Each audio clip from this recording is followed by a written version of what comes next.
moje včerajšnje poslansko vprašanje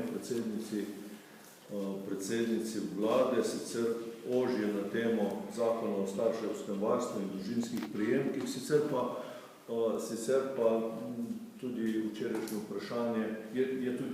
vprašanje šlo v smeri družinske politike v prihodnje.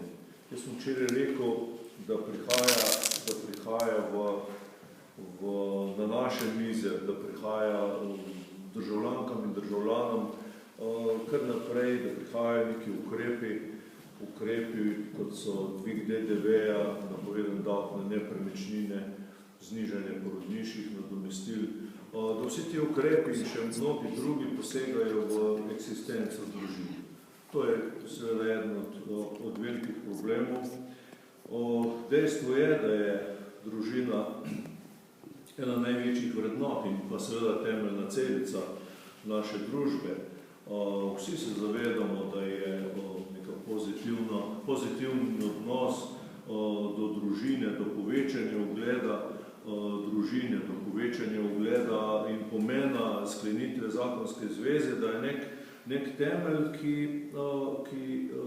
ki nam daje zagotovo večje število otrok, večje rojstvo. V naši demografski sliki je to zagotovo izredno pomembno dejstvo, ker konec koncev v nasprotnem primeru ne vem, kam bo naša družba šla.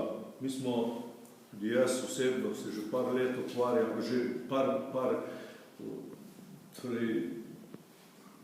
par teh naših obdobij v državnem zboru ukvarjam z problemom sociale, problemom družine in tako dalje.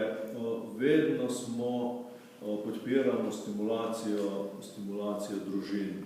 Še posebno seveda klasičnih družin, tudi tistih, ki prinašajo seveda zagotovo največje veselje po eni strani, po drugi strani pa povečujejo število rojstev in pa opozarjamo pa vedno tudi na to, da je pa država v vseh teh obdobjih pa dajala bistveno večjo podporo, večjo stimulacijo enostarševskim družinam. Ob tem, da moram seveda še posebej poudariti, da vedno govorim o tem, da podpiram enostarševske družine, tiste, ki seveda so jih razne prilike pripeljale do tega, ne pa do, bom rekel, tako imenovanih umetnih enostarševskih družin.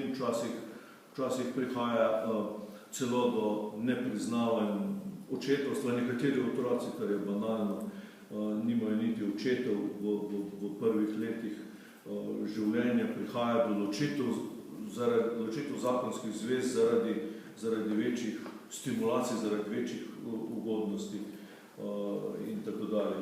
To zagotovo ni dobro za našo družbo in bojimo se, da bodo tudi vsi ti ukrepi in na podlagi tega predloga zakona, ki je v javni razpravi, Zakon o starševskem varstvu in družinskih prejemkih, da bodo povzročali zopet ponovno porast enostarševskih družin. Konec koncev je tudi odmev v javnosti izredno negativen. Ne bom sodil v tem, ali je večinsko negativno, ne, takšne pravice in pa seveda podatkov nimam. Je pa velik negativni odziv na vse te predloge, kar je, zaradi tega smo se tudi odločili za današnjo ponovno predstavitev našega mnenja. Torej včerajšnji odgovori predsednice vlade na moje poslansko vprašanje nam dajejo slutiti, da gre ta družinska politika, saj po našem mnenju, zagotovo v napačno smer. Sklicuje se tudi na evropske direktive, na evropsko direktivo, ampak ob pregledu te evropske direktive smo prišli do spoznanja, da ta v nobenem primeru ne predvideva slabše pogoje za matere, kot so obstoječi, seveda in tudi ne slabše pogoje za otroke in v nobenem primeru